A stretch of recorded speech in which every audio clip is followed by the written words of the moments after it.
బూరా నర్సయ్య గౌడ్ గారితో మనం ఇప్పుడు ఉన్నాం. వారితో పలు అంశాలను చర్చిద్దాం. ముందుగా ఇంకొక ప్రధానమైన అంశం ఏంటంటే మార్చి 2వ తేదీ వారి పుట్టినరోజు. ఆ పుట్టినరోజు సందర్భంగా మనం వారిని కలుస్తున్నాం. పలు విషయాలపైన వారితో చర్చించే ప్రయత్నం చేద్దాం. నమస్కారం సార్. నమస్తే. ముందస్తుగా మీకు పుట్టినరోజు శుభాకాంక్షలు. Thank you sir. మీ దగ్గరికి వస్తుంటే నాకు ఒక ఆసక్తికరమైన కొటేషన్ కనబడ్డది. సంస్కృతంలో ఉన్న కొటేషన్ అక్కడ మీరు రాసిపెట్టారు. కర్తవ్యం మన బాధ్యత, ఫలాలు ప్రతిఫలం అనేది మనం ఆశించవద్దు అన్నది ఏంటి అసలు? దాని అంటే మనమే కాదు, అది శ్రీకృష్ణుడు భగవద్గీతలో చేసిన ప్రధాన అంశం. కర్మణ్యేవాధికారస్తే మా ఫలేషు కదాచన. జనరల్ ఏంటంటే మనము లైఫ్ అనేది కర్మ అంటే action is the important thing. ప్రతిఫలం ఎవరైనా ఆశించటం సహజం, కానీ ప్రతిఫలం కొరకే చేస్తేనేమంటే దానివల్ల ఆశ నిరాశలు ఉంటాయి. లక్ష్యం కొరకు చేస్తే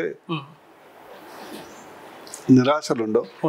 ఎందుకంటే నీ యొక్క చేసే ప్రతి కర్మ సఫలమైన విఫలమైన కర్మ చేస్తావు కాబట్టి డెఫినెట్లీ అది సమాజానికి ఉపయోగపడుతుంది. సో అందుకొరకు ఏంటంటే మనం ఓ డాక్టర్గా ఆపరేషన్ మంచిగా చేస్తూ నా బాధ్యత.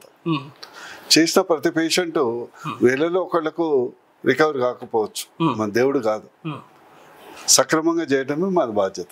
That is simple philosophy. కానీ మీరు రాజకీయాల్లోకి రావడం జరిగింది. రాజకీయాల్లో ఖచ్చితంగా ప్రతిఫలం అనేది ఆశించకుండా ఉండరు. ఖచ్చితంగా ఒక పొజిషన్ పోవాలని ఉంటుంది. అంటే ప్రతిఫలం ఆశించడం ఏమనేది వ్యక్తిగతమా సామాజికం?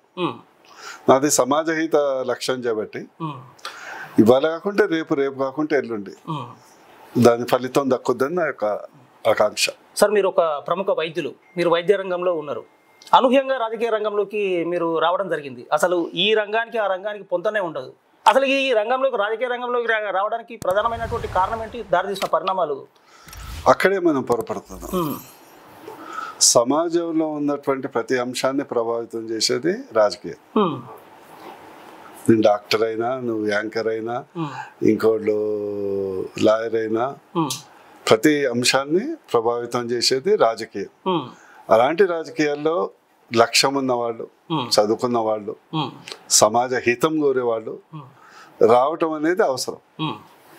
అంతేగాని రాజకీయం అంటే ఏదో, అంటే ముఖ్యంగా రాజకీయం అంటే అది ఒక రొంపి, అందులోకి పోవడానికి చాలా మంది కూడా ఇష్టపడరు. ముఖ్యంగా మేధావులు, బాగా ఉన్నత విద్యావంతులు ఇష్టపడరు. అందులో మీరు ప్రముఖ వైద్యులు, నిత్యం 24 గంటలు బిజీగా ఉంటారు. మీరు జాతీయ స్థాయిలో మళ్ళీ నేను చెప్పాను కదా, రాజకీయం అనేది ప్రతి అంశాన్ని ప్రభావితం చేసేటువంటి. ఇప్పుడు రొంపి అని మనం దూరం ఉండలేము కదా, సమాజంలో భాగం కదా. అలాంటి రొంపిని మనం ప్రక్షాళన చేయటం మన కర్తవ్యం కదా. ఆ రొంపిల్నే కదా మనందరం జీవించేది. అంటే ఒక విధంగా మీరు ఇచ్చే సందేశం ఉన్నత విద్యావంతులు కూడా రావాలని కాదు, రాకుంటే అది వాళ్ళ దురదృష్టం. నువ్వు చెరుగట్టున ఉండేసి ఉచిత కమెంట్ చేయటం కాదు కదా. మీ పుట్టినరోజు సందర్భంగా భువనగిరి ప్రజలకు కానీ, మీ పార్టీ కార్యకర్తలకు, మీ అభిమానులకు మీరు ఏం చెప్పదలుచుకున్నారు? నా సందర్భంగా మీ అందరికీ, మా యొక్క పార్టీ నాయకులకు కానీ, కార్యకర్తలకు కానీ, స్నేహితులకు కానీ, శ్రేయోభిలాషులకు కానీ, భువనగిరి పార్లమెంట్ ప్రజలకు కానీ, తెలంగాణ ప్రజలకు కానీ నేను కోరుకునేది ఒకటే ఒకటి. మీరు మీ కుటుంబం బాగుపడాలంటే,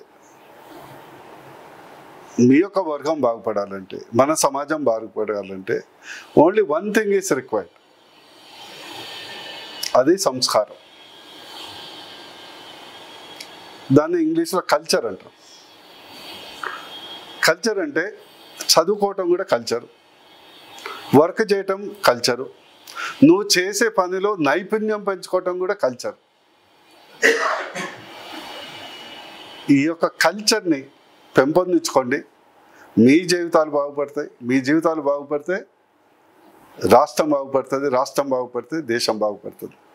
బూర నర్సయ్య గౌడ్గా కోరుకునేది ఒకటే ఒకటి, వ్యసనాలకు దూరంగా ఉండండి.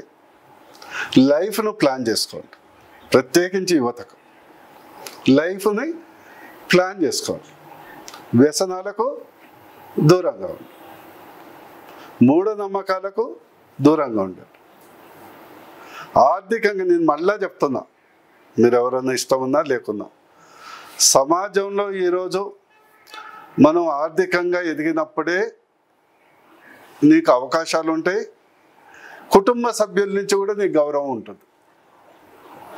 అందుకొరకు టైమ్ ఈస్ మనీ. టైంను వేస్ట్ చేయకండి.